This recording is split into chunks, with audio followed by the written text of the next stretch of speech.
আলাইকুম। এসএসসি 27 বেচ যারা হচ্ছে বর্তমান নবম শ্রেণীতে পড়াশোনা করতেছে, ওদের বার্ষিক প্রিপারেশন বেচে বার্ষিক পরীক্ষার প্রিপারেশন প্রোগ্রামে ভর্তি চলতেছে। আসলে প্রতি বছর নবম শ্রেণীর জিনিসগুলা কি হয় কি, নবম শ্রেণীতে উঠলে অনেক শিক্ষার্থীরা সায়েন্স নেই, অনেক শিক্ষার্থীরা কমার্স নেই, অনেক শিক্ষার্থীরা মানবিক নেই।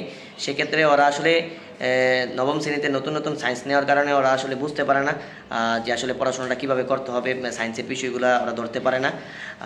সেজন্য এদের হাফ ইয়ারলির পূর্বের সময়টা খুব একটা ভালো কাটে না। এবং বর্তমান সময়ের প্রেক্ষাপটে দেখা গেছে হাফ ইয়ারলির পূর্বে আমাদের রমজান মাস চলে, দুইটা ঈদই পূর্ণাঙ্গ হয়ে যায়, কুরবানি ঈদ, তারপর হচ্ছে রোজার ঈদ। এছাড়া আপনার হাফ ইয়ারলির পূর্বে তো জানুয়ারি ফেব্রুয়ারি মাস থাকেই। সেক্ষেত্রে ওদের নবম শ্রেণীর প্রতি বছর যারা নবম শ্রেণীতে ওঠে তাদের হাফ ইয়ারলির পূর্বের সময়টা খুব একটা ভালো যায় না। সেক্ষেত্রে হাফ ইয়ারলির পরে যে 6 মাস সময় থাকে বার্ষিকের আগে, সেই সময়টা ওরা যদি প্রপার ইউজ করতে পারে, ভালো একটা পটেনশিয়াল বিল্ড আপ করতে পারে, তখন তাদের দশম শ্রেণীতে উঠতে মানে দশম শ্রেণীর পড়াশোনাটা খুব সহজে হয়ে যায়। কারণ 9-10 তো একই বই, সব কিছু একই কারিকুলাম। তো নবম শ্রেণীর এই 6 মাস, পরবর্তী 6 মাস সময়টা যদি ভালো করে ফিজিক্স কেমিস্ট্রিগুলো আয়ত্ত করতে পারে, পরবর্তী চ্যাপ্টারগুলো, তখন দশম শ্রেণীতে গিয়ে ওরা খুব একটা ব্যাক পেতে হবে না। টেস্টের প্রিপারেশন সব কিছুই মোটামুটি তাদের একটা হাতের নাগালে চলে আসবে। সেজন্য আমি মনে করি যে হচ্ছে নবম শ্রেণীর এই পরবর্তী 6 মাস, হাফ ইয়ারলির পরবর্তী 6 মাস সময়টা খুব ভালো একটা এফেক্টিভলি পড়াশোনা করা উচিত।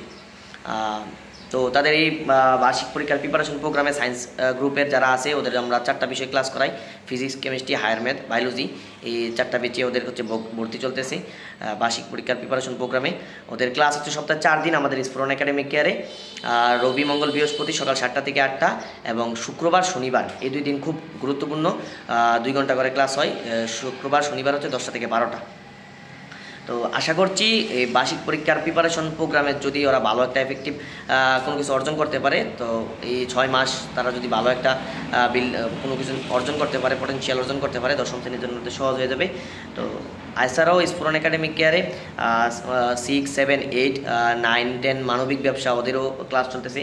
এছাড়া এইচএসসি 27 বেচ যারা হচ্ছে এখনও এসএসসির পরীক্ষার পর রেজাল্ট দেয়নি, ওদেরও ক্লাস শুরু হয়েছে প্রি একাডেমিক ক্লাস নামে। এছাড়াও হচ্ছে এইচএসসি 26 বেচ ইয়ার ফাইনাল পরবর্তী ক্লাস শুরু হয়েছে। তো আশা করি স্ফুরণ একাডেমিক কেয়ারের সাথে থাকলে আপনারা আপনাদের ছেলে মেয়েদেরকে ভালো একটা কোনো কিছু নিয়ে যেতে পারবেন এখান থেকে, কোচিং সেন্টার থেকে। তো সেই হিসাবে আমাদের এখানে ভর্তি চলতেছে বার্ষিক পরীক্ষার প্রিপারেশন প্রোগ্রামে। আপডেট পেতে আমাদের হচ্ছে ফেসবুক পেজ অথবা কন্ট্যাক্ট নাম্বারে যোগাযোগ করুন।